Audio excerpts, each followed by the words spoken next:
ഞാൻ വന്ന് ചേട്ടനെ കാണാം, ഞാൻ വരാം. എൻ്റെ സമയം ഞാൻ പറയാം ചേട്ടൻ, ഇന്ന് യാത്രയാ പോയിട്ട് വന്നിട്ട് വരാം. തിരുവനന്തപുരം ഞാൻ പറയാം. ഞാൻ ലാലേട്ടനും പറഞ്ഞിട്ടുണ്ട് ഒന്ന് കാണാൻ വരണമെന്ന്.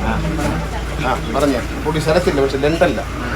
2002 ഓഗസ്റ്റ് മാസം 2-ാം തീയതി ഗാന്ധി ജയന്തിയുടെ അന്ന് ഇവിടെ ഒരു ചെറിയ കുഴിയിൽ സോമരായ സാറ് ഞങ്ങളൊരു 10-15 പേരുടെ സാന്നിധ്യത്തിൽ ഞാൻ കല്ലിട്ടതാണ് ഗാന്ധി ഭവൻ. ശ്രീ യൂസഫ് അലി 20 കോടി രൂപയുടെ പുതിയ കെട്ടിടം വയ്ക്കുന്നു. അവിടെ 20 കോടിയുടെ കെട്ടിടം കൂടി വരുന്നു എന്ന് പറയുമ്പോൾ അത് ഏറ്റവും സന്തോഷിക്കുന്ന ആൾ നിങ്ങളല്ല, ഞാനാണ്. കാരണം ഇതെല്ലാം തുടങ്ങി വെച്ചാണെന്നുള്ള നിലയിൽ എനിക്ക് സന്തോഷമുണ്ട്. ഗാന്ധി ഭവന്റെ ബ്രാൻഡ് അംബാസഡർ ഞാനാണ് എന്ന് പറയുന്നതിൽ എനിക്ക് അഭിമാനമുണ്ട്. ഞാൻ അങ്ങോട്ട് വർഷങ്ങൾക്ക് മുമ്പേ ഓഫർ ചെയ്യുകയും സോമരായ സാറ് സ്വീകരിക്കുകയും ചെയ്യുന്നതാണ്. ഗണേഷ് കുമാർ ഗാന്ധി ഭവന്റെ ബ്രാൻഡ് അംബാസഡറാണ്. എനിക്കൊരു വരവേൽപ്പ് നൽകുകയല്ല, ഞാൻ എന്നും ഉള്ള ആളാണ്. ഇന്ന് എനിക്കൊരു സ്ഥാനം കിട്ടിയത് കൊണ്ട് ഒരു സന്തോഷം പങ്കുവച്ചു എന്നതിനപ്പുറത്തേക്ക് ഞാൻ ഇതിനെ കാണുന്നില്ല. ഞാൻ എപ്പോഴും ഇവിടെ തന്നെയുണ്ട്, നിങ്ങളുടെ കൂടെ ഉണ്ട്, പത്തനാപുരത്തുകാരുടെ കൂടെ ഉണ്ട്. എൻ്റെ ജീവിതത്തിൽ ഒരുപാട് പ്രതിസന്ധികൾ ഞാൻ നേരിട്ടിട്ടുണ്ട്. അന്നെല്ലാം എനിക്ക് വേണ്ടി പ്രാർത്ഥിച്ചതും എന്നെ അനുഗ്രഹിച്ചതും എന്നെ കൈപിടിച്ചു ഉയർത്തിയതും പത്തനാപുരത്തെ ജനങ്ങളാണ്.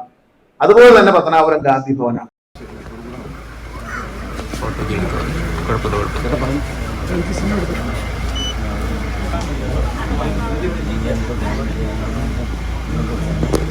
ശരിയല്ലേ, ഞാൻ വന്ന് ചേട്ടനെ കാണാം, ഞാൻ വരാം.